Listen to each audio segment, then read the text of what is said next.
పౌర్ణమి ఘడియల్లో వరలక్ష్మీదేవిని ఉద్వాసన చేయొచ్చా? ఈ విషయాన్ని చాలా మంది అడుగుతున్నారు. కామెంట్లలో కూడా ఇదే ఎక్కువ ఉంది. అందరికీ ఈ వీడియోని షేర్ చేయండి, ధర్మం అందరికీ తెలియాలి.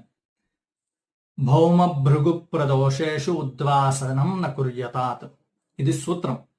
ఏ దేవతనైనా సరే మంగళవారం కానీ శుక్రవారం కానీ ప్రదోష కాలంలో కానీ వెలుగు నుంచి చీకటి వచ్చేటువంటి సాయంత్రం కాలంలో కానీ ఈ సమయాలలో ఉద్వాసన చేయకూడదు. దీనిలో ఎక్కడా పౌర్ణమి గడియల గురించి చెప్పలేదు. అంటే పౌర్ణమి గడియల్లో మనం ఉద్వాసన చేసుకోవచ్చు, ఎటువంటి ఇబ్బంది లేదు. ఉద్వాసన మంత్రాన్ని మన ఛానల్లో ఇంతకు ముందే అందించడం జరిగింది. ఆ మంత్రాన్ని ఉపయోగించుకుని ఉద్వాసన కూడా చేయండి. శాస్త్రాన్ని ధర్మాన్ని అనుసరించి నడుచుకుందాం, దానివల్ల మనకి మంచి జరుగుతుంది.